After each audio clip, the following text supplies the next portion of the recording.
Numidangi matamni pung tara tagadawre unknown number amadagi call lai yaifaba tumlambadagi haugatuna uirum phone adubu paikhatli. Hello, kanano? Somdana chinglembi khangprek khangi masada yamna pakhatpa amasu fawi.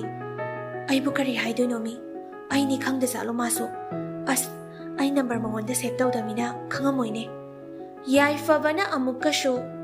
Hello, kanano? Chinglembi na yamna tapna nang tumuramale.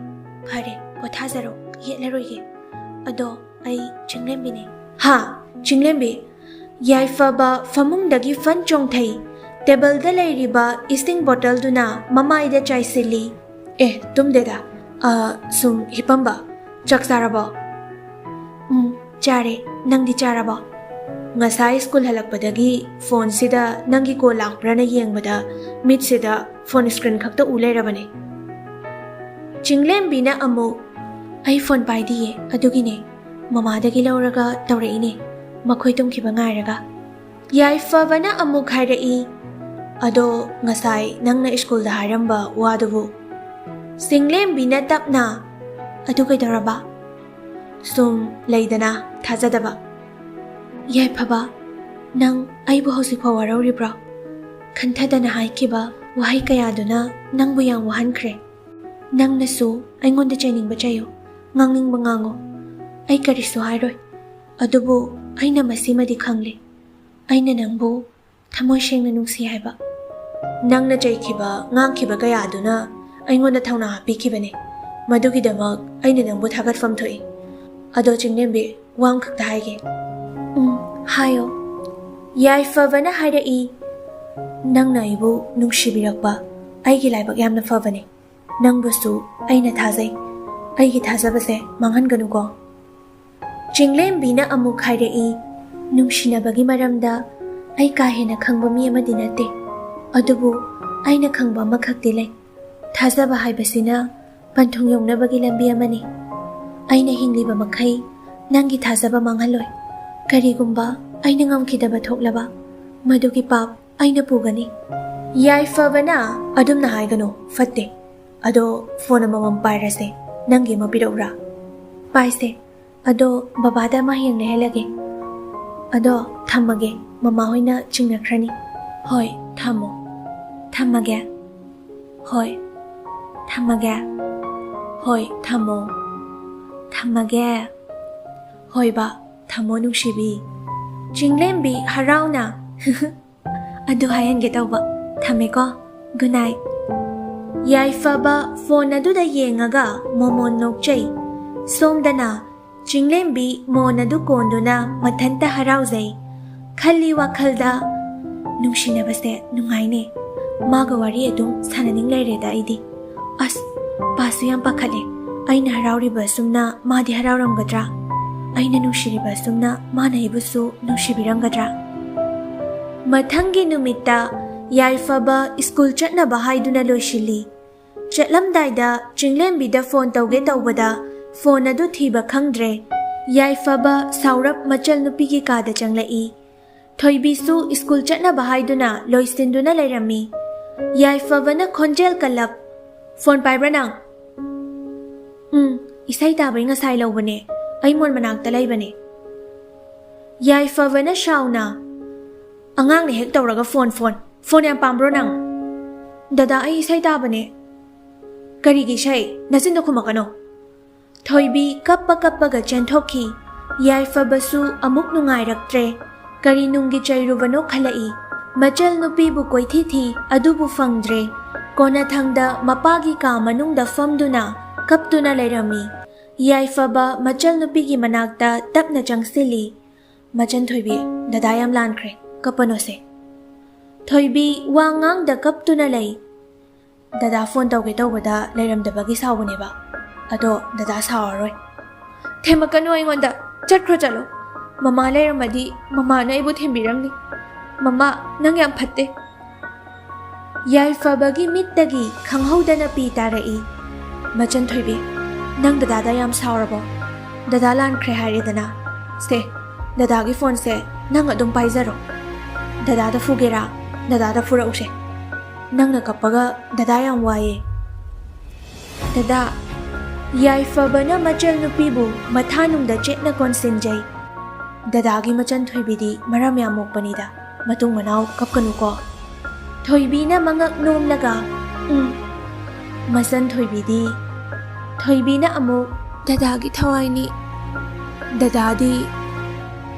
Machan thoibigi thawai ni. Yaifa na hairai. Lao, school thengkrani. School da class tawringay. Doli na. Nangakaloy tek patari. Kaino, adum hek yengi dubo. Chinglembi na amok. Mi nungshiba yengba ni kaino. Ado, ay ko'y future husband se masakam daw ge. Helicopter mali. Chinglembi na nok laga. Taning de. Naka namadana. Yaifa basu chinglembi da mamit kupta na yengli. Arun na yaifa bada kuzin na si i. Ayo. Karino, chinglembi se pura elengi type da. Amuk ta udri ba daw na. Yaifa ba na hairai yengbay penaitre hevai. Hikka oiramadi magi makoksida adum laidaw ni aidi. Ama si suba amom ni haidi adum hek yengi. Bilay tigi dharoin tawradana. Yaifa ba na kala iro nang. Hera kayam phasdabasak niya na.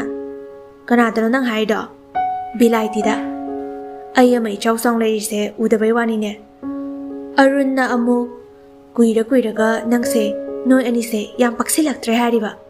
Romance harido sibu kawi apang ba nupi phangda ba. O mafam se noy ani gi rang tong na fam tare ne. Adum na hairachu yabazani dai daw. Amasi su nupi ni haidi haifet mamai kali. Yare ba itaw nang shu khadang no thadaran kai dorage. Madugi misanga su sangli ne tawrise. Amta no ke da ai. Ha ha. Yaifa bana amuk shaktuga yang paktre ko nang. Hai shoai bani itaw. Nungdi fazana nungshire. Asum noirakani ga thazarubro nang. Madugi credito aingwanda pifam di thokpani ko nang. Hoine nang loi lauzaro. Dada, imana kauriye nang. Kaurakli ba khonjel aduna wakhal khangta tahali. Kari haibano. Homang dana lairanu imanam tala oye. Hoi laage. Asum na numit adu haukre. Mathangi numita nungthilda panthoibi magi kada keri. Forestadi pingma chuse oina litlage. As horen amuk tisin kidana koishe. Panthoibi na furit adu amuk litsilli mathanta momon amuk nokchei. Panthoibi lai mahoida chatke haiduna thoklai. Me mana ibema nungthilsida kaidano nangbo. Ke gasu keri ne tawrishe. Ima aise fazabra. Me mana nok laga. Fazai ichane ihan heli. Moirang ningol ni haibada pakchai. Kuchu na ngauriba. Savana fazariba. Joy na tariba ichagi samlang. Yam fazai bo isadi. Panthoibi na haraw na. Yari he ima nangsu. Aseng mangakta haibo in tawradana. Ado nangbu kaida saluge haibano. Panthoibi na kumlai. Imagi saninlogi manakta. Me mana hairai. Haijat kino. Sandi nang baba na horen lokshin doi ni ne. Panthoibi na. Ay chale ima. Panthoibi wakhal yam nungay na lay mahoy dalai. Lay mana. Kay sa to na taray do na. Panthoibi na kumi. As karin ta chaloy noy dalak pa ni. Yam ke talaga lai ko. Ibema hai shohai bani nang se phat ifazay he oy ba. Shidabu akoy dadana ngaudrisine ay na nga ise. Panthoibi ikay na. To oyare he asibuwane na. Layma na amuk. Ado thoibi nang walot kano. Siyang naharo. Nang akoy dadaya fabase nung shibra. Panthoibi wangang dana makok non taragalay. Hayro obase ay nasyo nang iangamba mating pangdoy ni. Panthoibi na harai. Layma. Ay gipon sidi nang nihena kangli ba duni. Ay di yam na pangbani. Matam na ahong mapurai. Lepalay tana. Ay gitamoy wakal suhongi. Ima baba. Ichilinaw gi wakal kakta kalamba ise. Ngay sidi. Kanagong ba amana. Magi wakal busu kalan bagong tawi. Tamoy sida ihula masafawri. Ihula do nung shibahay bo iramali. Aduga ihul asigi haurakfamna dayafaba. Laimana amuk aishu khange nangna kari khali kari pami haibado. Nang kainta khangano aina mating soidana pangani. Panthoibina amuk Laima ayamna pakhali. Mana aigi aseng manungsibase khangbigadra khangde. Laimana hairai dayafabasu mini kaino thamoy ama palibani wakhal sonthaganuse. Numit adugi numidang pung 12 hele Panthoibigi yumda Panthoibi kapna ima baba kaidorage me mana pakhatna moiba kari tawrage amukta gyan tabiyoshe. Panthoibina amukkasu ima baba kaidorage haiba me mana hairai tumlambadagi haugatlaga masado yang wayana hairame mabuknai humang shaweso hairambani haugatlaga ising thake tawbada wanthakrini nang babaga leiramuko ima laimohida chatluge. Hoi ima.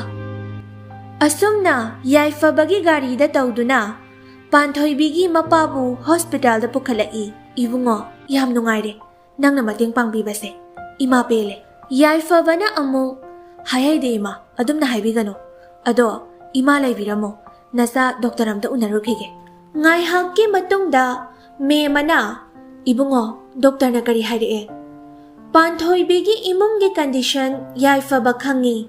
Panthoibina wajaba nungaizadaba matawaduda atopa potlum ama amuk piningdre yaifabana hairai ima farani kashuwaurano ado ima Panthoibiga aiga thabak arubamta chacharuge yam thuna amuk lakjage. Hoi khara thuna hek halo. Yaifabana Panthoibibu puduna acha athak khara pijare adubu Panthoibi wahai amata faw ngangba ngamjadri. Yaifabana nangdi ngarangsu fazana tumamaroi yang waramani. Panthoibina kumlai wadeda mathong maram ta khangaudre ado imai cha khoigi mating pangbibagidama yamna thagachari. Yaifabana amuk adumna haigano fatte baba horen operation tawgani masti haigena tawgani. Panthoibi ngakna paisadi yaifabana hairai adugidi khaluranuse aikhoi mayam lerishidi ado ai wamta haige nang yagadra. Panthoibina khumlai chiraba matamda aigidamak pambom tingbiriba asuk yam honabiriba mayam asigi laman tole hayo ai shoidana yage. Yaifabana tapna college punste haige tawbanida. Panthoibina amuk yaye ado ai shuwamta haige. Yaifabana kariwano. Panthoibina hairai laimohigi nakanda wa mayam haurido amtalo yan thatlo. Karige shum khangde ayet pa apanba ma piraga leire. Ashumna matam khara haukre somdana jinglembi angang khara oina yum panjarabasu mau amana tawgadaba thabak pumba fazana tawi takningai cheningai laite madumaknashu mane makuna yam luna chana tawzei. Jinglembi wakhal khanna famungda hipli. Nungshiko matamda adubu amuk hannadi laklaroi manadi aibu warauduna shauduna leihoreko madumakni aina pambasu mana kaptuna wana lehogadabagi sharuk aibu warauduna sauduna lehogaduna hena fai aina khankiba pangkiba ningkiba mayam adudi mana handaki mapokshimagidi khangbiraroiko. Wakhal khanna jinglembigi mamittagi pi tarai. Nangbu aina kayada nungsijaba kayada ningjaba isana sakiba wasta ngakpa ngamjakidre. Yaifaba aina nangbu thamoy sieng nanungsiki haibasimadi nangna khangbiraroiko ai upai laikide.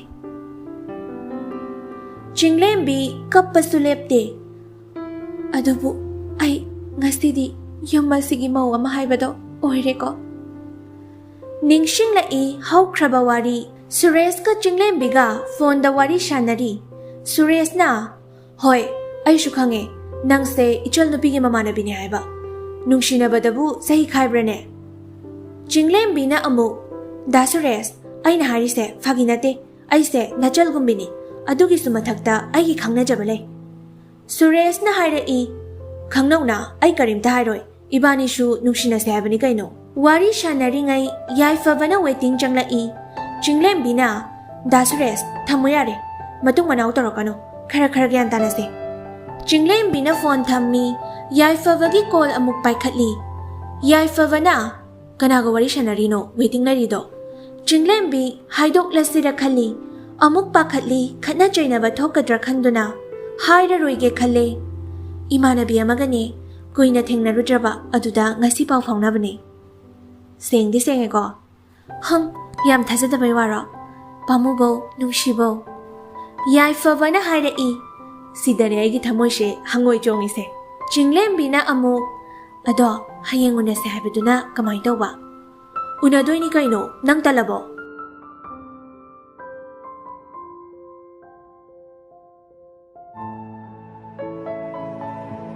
Aigi oinadi mi amada piba ngamba khwaidagi mamal yamba khudola do nungsibasira haina khali. Khudola se aina dadagi nafamda piningi. Dada Nongjaabi thokla adi nongchuba lepkhrani. Phajadra yengone yam toina thokpa nate. Uge harasu pak ugandaba mahausagi fajaba makhal amani.